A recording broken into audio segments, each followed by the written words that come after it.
Thank you. So welcome to the second day of PRI in person, and I hope that everyone enjoyed last night's dinner and that you're all sort of bright-eyed and ready for a new day of sessions despite having a few drinks.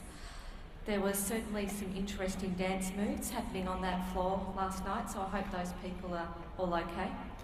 And I really would like to thank Investec for their sponsorship of last night's dinner. So this morning we're going to hear from Chris Hart on an economic overview of Southern Africa. One of the things obviously that we're trying to do throughout this conference is give people a much better understanding of the African continent. Southern Africa covers the southernmost region of the African continent, and it involves a diverse range of countries, cultures and landscapes, and has some of its main exports including platinum, diamonds, gold and uranium. And the region's different to the rest of Africa, however, it has some of the similar issues of poverty, corruption and HIV/AIDS that are some of the biggest factors impeding economic growth. And the pursuit of economic and political stability is an important part of the region's goals. So to discuss Southern Africa further, let me now introduce you to Chris Hart. So Chris is the Chief Strategist at Investment Solutions, and Chris's main research focus is analysing financial markets domestically and abroad with the aim of advising the investment team on enhancing portfolio returns and identifying portfolio risks. So please join with me in welcoming Chris Hart.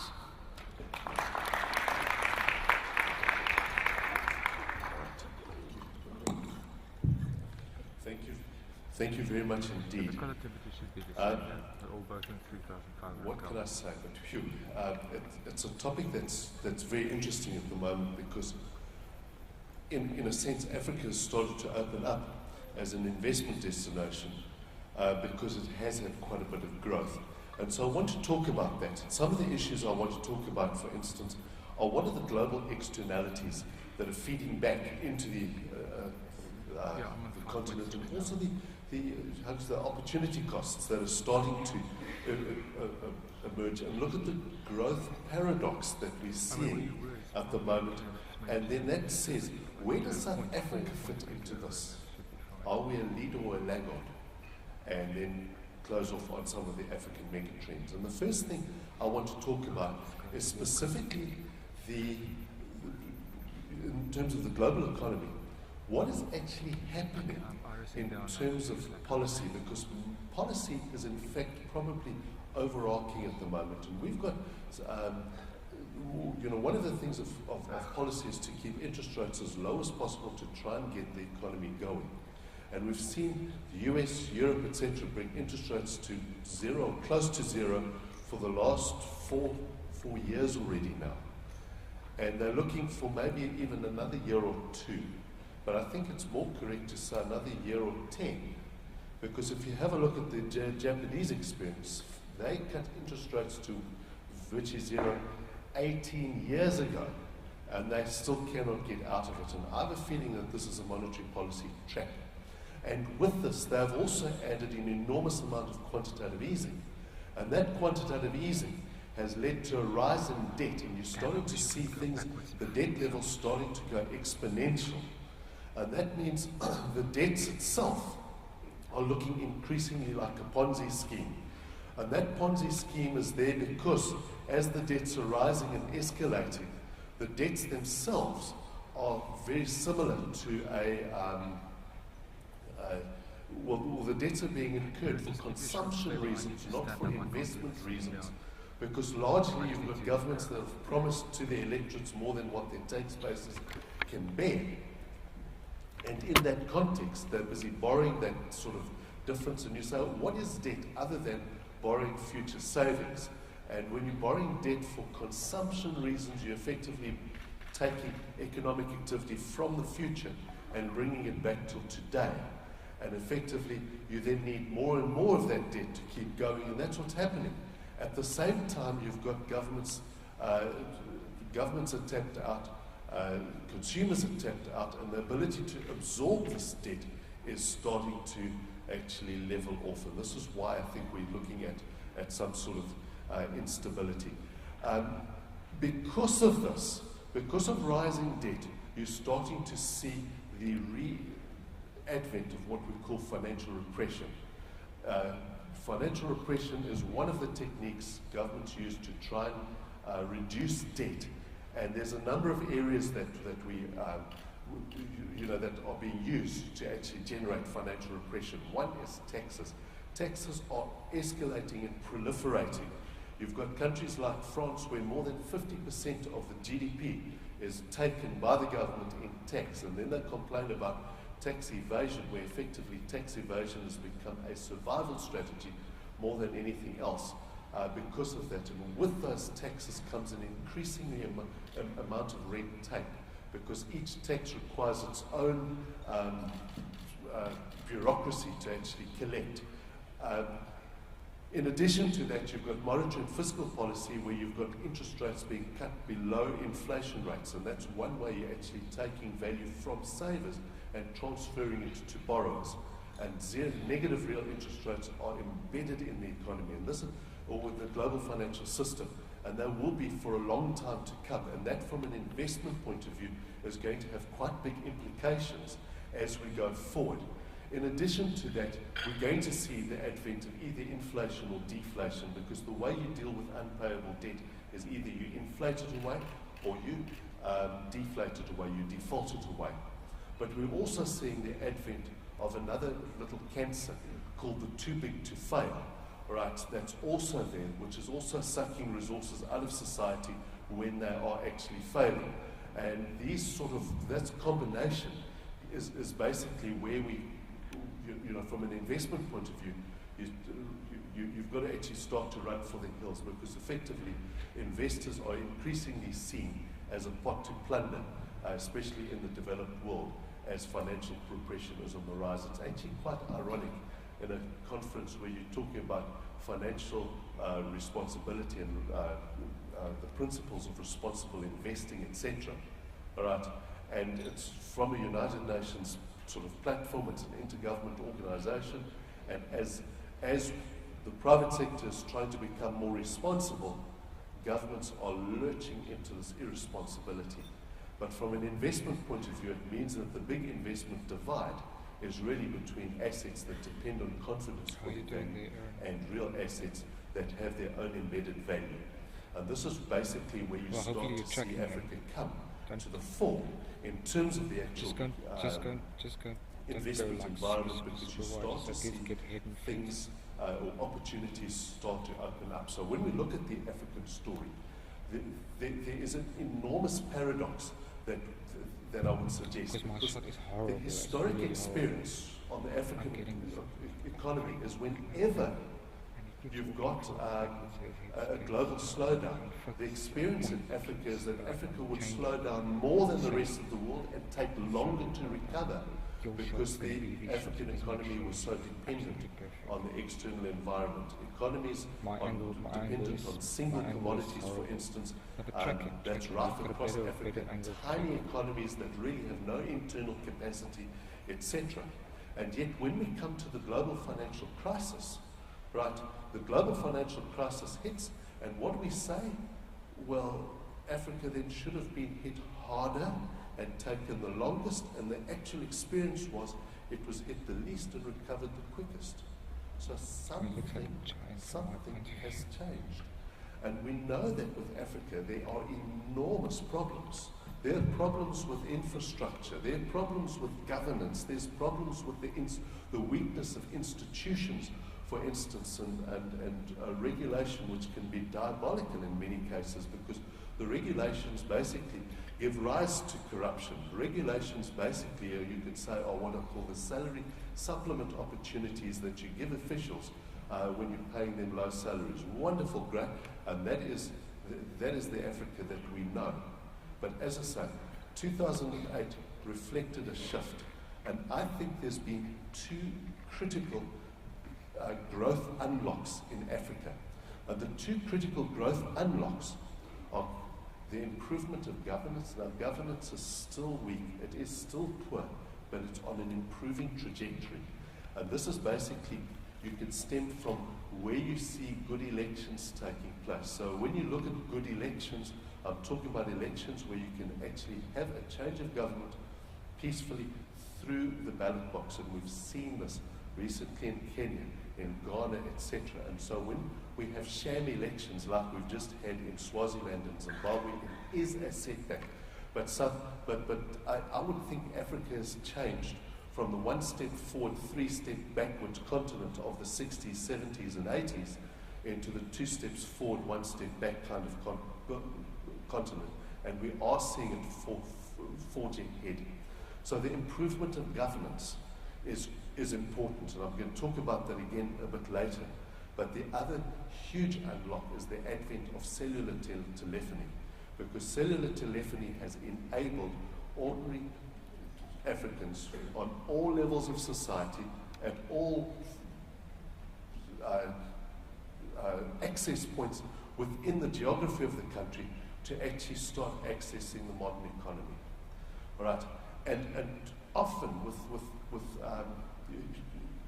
when it comes to analysis, one has a bit of a glamour lens that one does it. So we look at the emerging middle class, for instance, because that's more glamorous. But in actual fact, it's the emerging working class that's actually starting to make an enormous difference. People that have now got just a bit more disposable income, that can make choices and actually buy brands that weren't there. So you're getting this rise in demand. Not only are you getting the rise of the middle class, but that is still tiny in Africa. You're still getting the rise of the working class. And that has been, in a sense, enabled by by communications. There are other unlocks. But in this, South Africa is there. Is it a leader or a laggard? Not sure, because when we look at the economy, clearly South Africa has been a laggard. When we just look at something like electricity production peaked in 2007. It's been in a declining trend despite, electricity costs sort of being hiked enormously, etc. We've had this decline, and the last time we saw this decline was in the wake of the emerging market crisis of 1997-98. That is a bit of a pity, because electricity production is one of those stats that don't really lie. Okay, but there it is. It's just there without analysis, without seasonal adjustments and that kind of thing, and that tells you the story immediately, that there is a longer-term malaise that's crept into the South African economy. There's a huge divergence, for instance, between the markets. The stock market has been really on a tear, sitting at a record high above 44,000, etc., despite all the hassles, and yet business confidence not only has been falling over the past few years, it's actually fallen below the 2008 low. Remember 2008, when the global financial crisis hit, you had the recession that unfolded subsequently with the low in 2009, and that was when the world was going to come to an end and all the rest of it. Anyway, business confidence has fallen below the point at where the world was going to come to the end. It's a 10-year low at the moment, and that does suggest that things are not that happy in the South African economy. And the growth drivers themselves are quite weak, because what you've got is interest rates are already low. You're not going to get a huge surge in the economy by multiple interest rate cuts, for instance, and you're not going to get a surge of employment at this stage with the strikes and the things that we've been having to actually boost disposable income. And the global economy is not that strong, and that's feeding into South Africa. And we don't have any internal resources to drive our own destiny in terms of, with a low savings rate. And so hanging over this is basically the prospects of a credit rating downgrade, a consequence of two twin deficits that have started to persist. And that twin deficit is reflected in the current account deficit, which is just something to weep over in terms of just how big it's become and how structural it's become entrenched in our economic landscape. And that's one of the reasons why the rand has become so vulnerable, is that we've now got a structurally entrenched current account deficit, along with a budget deficit that is also reflecting the slower growth. And that's again, the irony. Your normal economic relationship is if you've got a widening current account deficit, that's normally associated with a boom, not a slowdown. And that's, and again, an additional warning that something is structurally wrong. And so we say South Africa's growth rate, when it compares to even our immediate neighbours, clearly a laggard. And we can now start seeing a huge problem with the rand.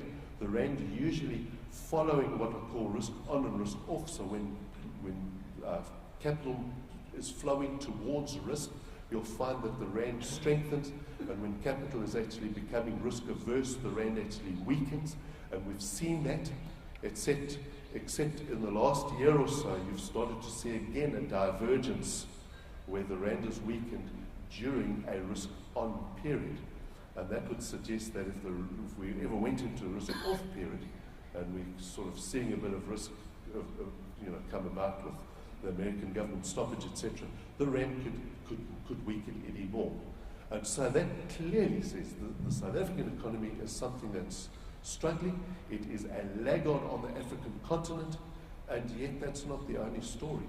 Because when you look at African growth, one of the reasons we've seen a change in the growth is that when the global financial crisis hit and the copper price dived, and normally the Zambian economy falls flat on its face when the copper price dives, the Zambian economy actually held up.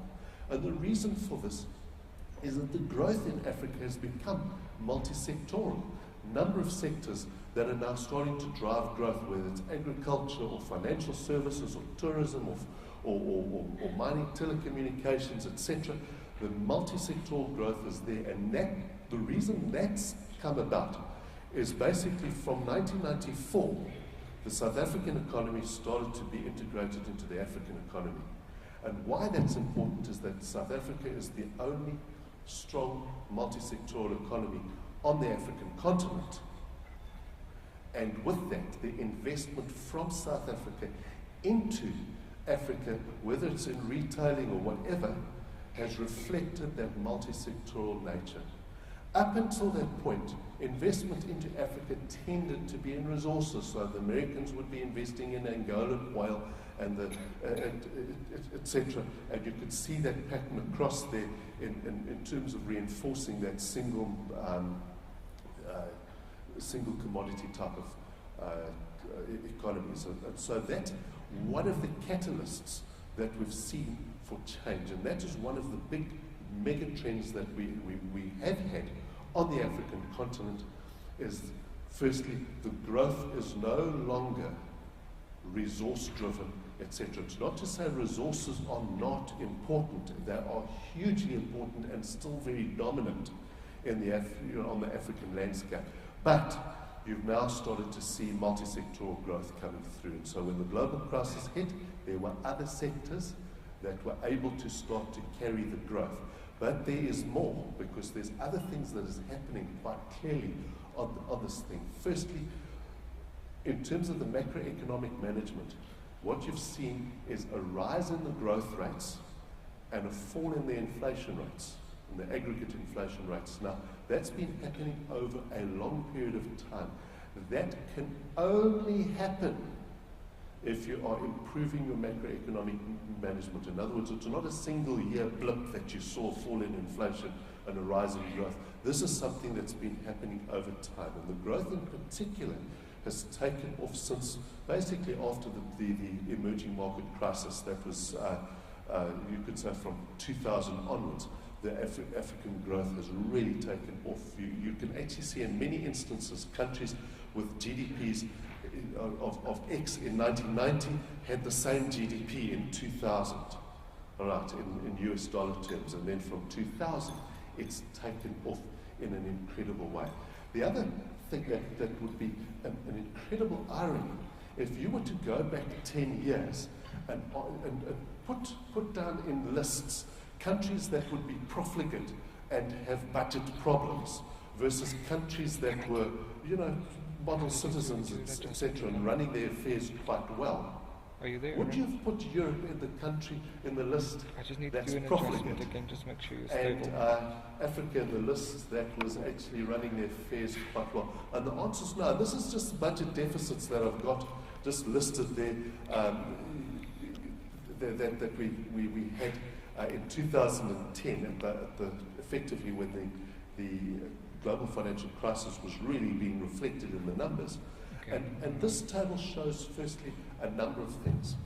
Firstly, that there is no homogeneous view. There's countries in Africa that have budget problems, and there's countries in Europe that don't have budget problems. But largely, you can see the countries that had budget problems, right, that's in the far right of this particular column, were dominated by Europe, and the countries that had the least budgetary problems is the left, and that's dominated by Africa. You wouldn't have thought that 10 years ago if you actually were to make predictions. And that's actually what has actually happened. All right. In addition to that, again, in the aftermath of 2008, these are the debt levels that you would get. Much higher in Europe and the developed world, with the BRICS also fairly low. And then you also had Africa. Again, you've got some countries in Africa that have got quite high debts. Right? But largely, the whole legacy of what we call highly indebted poor countries is starting to recede. Because one of the huge ironies that you had is that 2008 was a global debt crisis. And Africa's huge advantage is that it's not credit worthy. So it doesn't have the debts. Doesn't have the debts. So government debts are low. The reason is Zambia sitting at 26%, even though in 1990 it was over 100% and it was a highly indebted poor country. It hasn't taken on much more debt, and the economy has grown, and it's had some debt forgiveness. And now we're starting to see Zambia enter the credit market, launching a kwacha debt, etc., and people are falling over themselves to get it, investing in it, because we actually have got far greater confidence. So the credit worthiness in Africa is actually returning, and it's got enormous scope to actually ramp up debt as such. The other parts of the mix, firstly, when we look at the improvement of governance, I think it's part of what I call is a regeneration taking place. The revolutions are over. That was the 60s, 70s, and 80s. We're starting to see new generations come through that are looking to say, we're actually not interested in that baggage of the past, etc. We can see what's possible, and we now want to make a go of it. So, again, a country like Zambia, they have elections in 1990. Kenneth Kaunda loses. He hands over power. That was the best gift he gave to Zambia after he smashed the economy to smithereens. All right? And after he did that, he gave that gift of democracy, because they haven't had a bad election since. All right? And they've had changes of governance, and with that, their growth has taken off, because that's an important thing. That regeneration is important. And when the person who won, in other words, who beat Kenneth Kaunda, comes in and he wants to try for a third term, civil society is strong enough and say, absolutely not. And they're into a two-term habit now. And that, I think, is an important thing. And you're seeing this happening across Africa. The demographics are on the right side, but I don't want to dwell on that. Young populations, it can be a detriment. In other words, if you don't provide opportunities, etc., you can actually see instability from that. But demographics, at least on the right side, when you've got aging populations, and the prospect in Europe is a rising market in Zimmer frames and adult nappies and that sort of thing, whereas in Africa it's not the case. All right, you've got actually young populations ready to actually make a go of it. And of course the technology is there. People can see what is possible, and they are making it possible. The other thing is in Europe, right, the public teat. I think the core of Europe's problem is, in fact, a crisis of the welfare state. Politicians promise more than what the tax base can deliver, And of course you can't break those promises because you lose the election, etc. And you break the promises, you've got riots, and you lose it, etc. It's very, very ugly. The average African has had no life experience of getting anything from their governments, all right? Because their governments in the past has been so useless. Sorry if there's any sensitive politicians amongst you. But the point is that people know their next meal is going to come from their own efforts. So you don't have that dependency on the public teat. And so what happened is that in France, you as a business produce $100 of value, and the government takes more than $50 of that, $50, $60 to sustain themselves. Whereas in Africa, a government might only be taking 10, 20, or even $30 at worst from you to actually sustain themselves. And that puts Africa in a huge competitive advantage because you don't have these expensive welfare structures that has to actually effectively destroy wealth that's taken place. The economic base is no longer low. You're starting to see critical mass be generated in Africa. It's no longer a village spaza shop economy. You're starting to see African corporates, homegrown African corporates, starting to actually come up, whether it's in Nigeria or Kenya or Ghana, etc., or Ivory Coast. It doesn't really matter. And the other important point is that the sovereign solvency is looking increasingly better as the developed world deteriorates.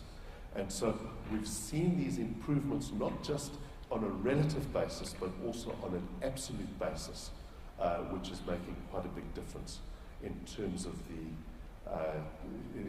investment and growth prospects in Africa.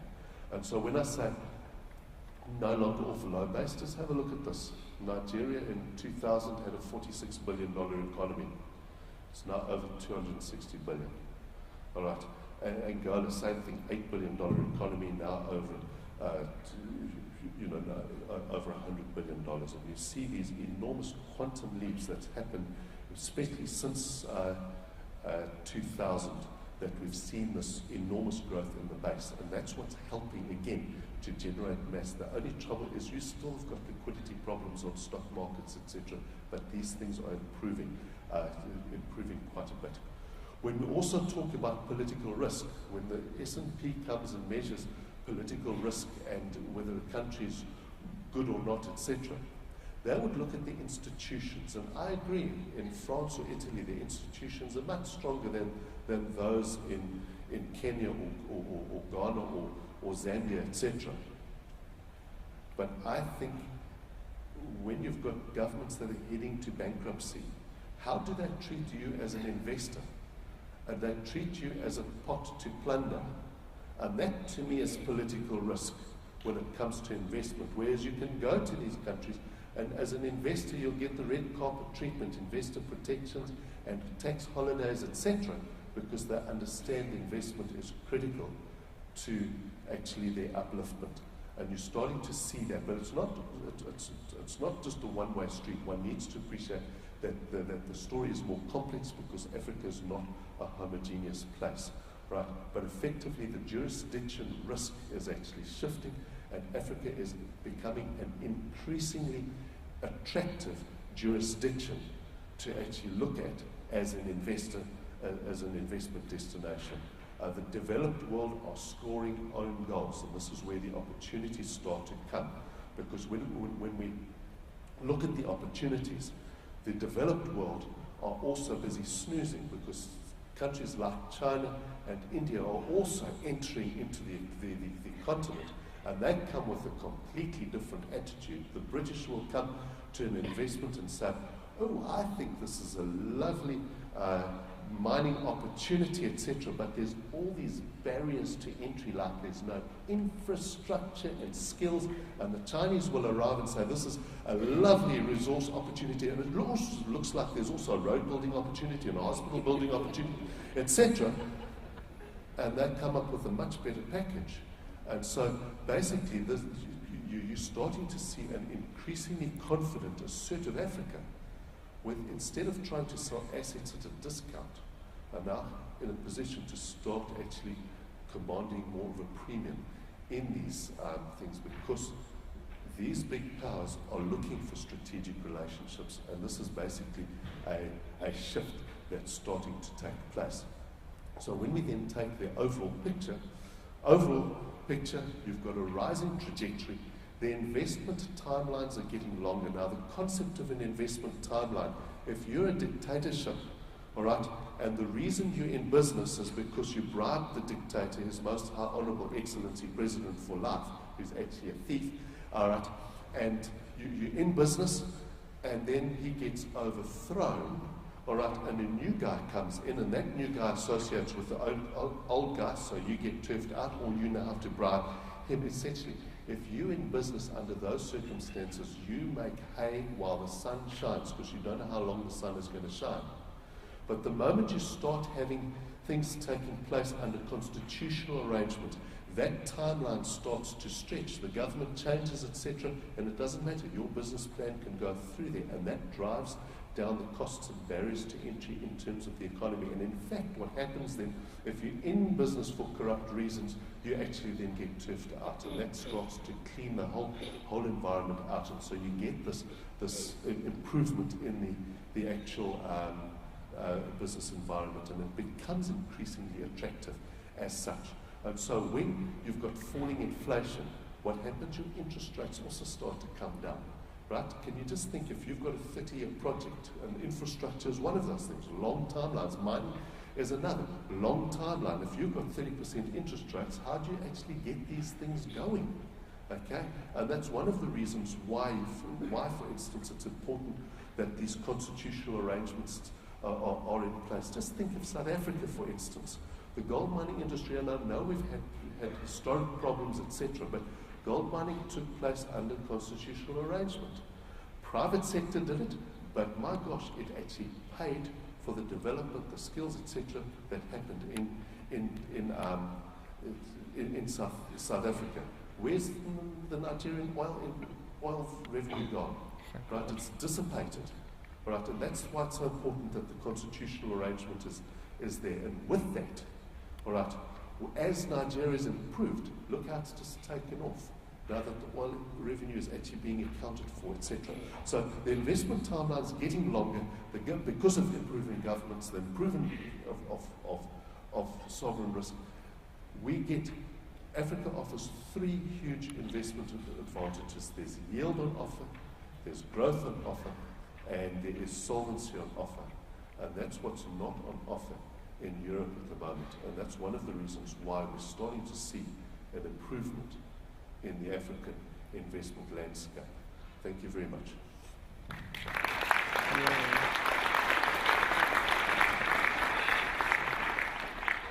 Thanks, Chris. That was Okay, I'm fascinating. going to go closer here. I can't see the We've screen got at the moment. time just for maybe one or two questions, because we need to move on to the next session.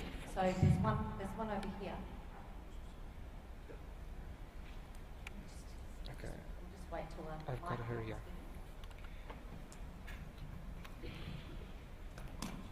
Sorry. Hi, thanks, Chris.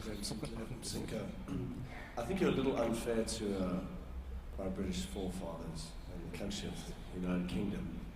I'm a proud Scottish South African.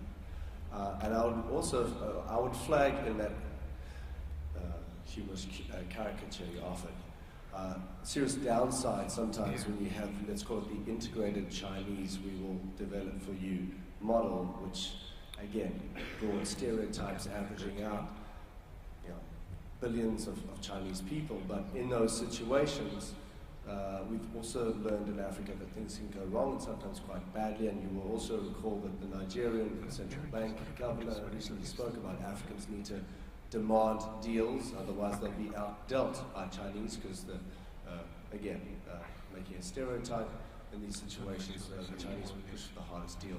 And remembering the UK was one of the key sponsors of the Extractive Industries Transparency Index, which is trying to create transparency, and this is the audience you're speaking to. Yes. So I wondered, again, I enjoyed it, it was humorous, but I wondered if you might take a second or third crack at the characterization about investors, where they come from, and what some of their expectations are of what's on the ground. Thank you. Yeah, no, thank you very much. And I think I would certainly concur with what you're saying as well, because one needs to appreciate the limitations of having 30 minutes and there's a big time's up sort of shouting at you and that kind of thing in terms of how much you can say at any one point of time. My major point I was trying to make is that you're now getting other powers coming in, right? And they are offering it, and we've seen it. Where the Chinese come in, right, with these, how can I say, comprehensive packages, and they're there to prop up the dictator, etc., without a proper constitutional governance arrangement in place, it can be extremely detrimental. In other words, a setback for the progress that we're seeing in Africa. But where Chinese investment comes in and it's competing with all other investments, etc., it's absolutely great. All right, and equally as one's got to be careful about xenophobic as being either anti-West or pro-China or whatever, which is often a problem, is that you have an anti-West type of sentiment that I see, which is of course completely erroneous. One needs to appreciate that investment is critical, and we need to actually see an improvement. But one of the things is we Africans have a problem with Europeans coming to tell them what morality is about, right, and free markets and that, whereas in fact their own governments are sitting manipulating markets and their own institutions are manipulating markets in the too big to fail, etc. It does seem to be a bit rich in terms of you but not us, etc. And that's also got to be important, is that one's got to be careful of how you say double standards, or a holier than thou attitude, is to say. It's not to say that if you're from Britain, right, because you had a libel scandal means you cannot talk about corruption. It doesn't mean that you were involved in the libel scandal. That's the problem of characterizing people by nations as well. All right. Okay, there is a really big time's up sign flashing at us, so we're going to take this one last question. Yes. Okay, Christian von Hiller, I'm with the German newspaper FAZ. And if you say that Africa did for a couple of years 5% growth per annum, I'm wondering if this will be enough. If you look at China made 10% growth for 40 years or 30 years, and there you can really make a change. And if you have a look at Africa, there are a lot of forgotten sectors: healthcare, education, waste management, water management, and so on. And if you look at the population, there are also millions of people who will be the losers of this economic growth story in Africa. So don't you see the risk that tensions will grow if growth rates in Africa do not become much higher? Yeah, one needs to appreciate again, 5% growth does not represent growth in Africa, right? Because you've got countries that are growing 10%, okay, like Ghana, Angola, etc., and that are shifting from being poor countries to being middle-income countries. I do struggle, though, with this concept that not everybody is being included in the growth, because how often I see it as I say, if it's an argument that if everybody can't, then nobody can. In other words, we'll keep everybody poor if we can't get everybody rich at the same time. All right. Even in China, you've got people that you could say have been left behind. I can think, for instance, progress. When you're making progress and the country is actually taking off, the one thing that you will see every single time is a widening of the so-called wealth gap. And it happens even in families. You've got somebody in a remote rural village, they've lived a subsistence lifestyle, and everybody's poor, but one of the kids got to the local school, managed to get a bursary into the university, etc., and gets a job just as an ordinary, let's say, teacher or nurse or whatever the case is, and suddenly is earning at what one would say is a middle class level. What's happened to the wealth gap in their family? All right, it's just blown out. Did that mean that because somebody else made progress that the other people lost out? Right? Well, I don't think so. They never got it there, and we need to actually be opening up the opportunities so that more and more people can actually do it. I certainly believe in grassroots up growth, not top down. Top-down, trickle-down growth means the bottom doesn't get very much trickle. We see this time and time again, right? And this is why it's so important to have a household savings-based small business growth kind of strategy to actually get bottom-up growth rather than top-down growth. That's critical, but that is as I say, another half an hour, and I've got a very desperate pen. I do wish we had more time. It's obviously a topic that people are really interested in. So it was a great presentation. I particularly liked hearing the Chinese investment in Africa is controversial in all parts of the world, and there's lots of discussion about it. So it was good to be able to hear a different take, and that view that, you know, the West doesn't always know best. Was really interesting. But I do need to hand over to the next session to Bruce Whitfield, so please join with me in thanking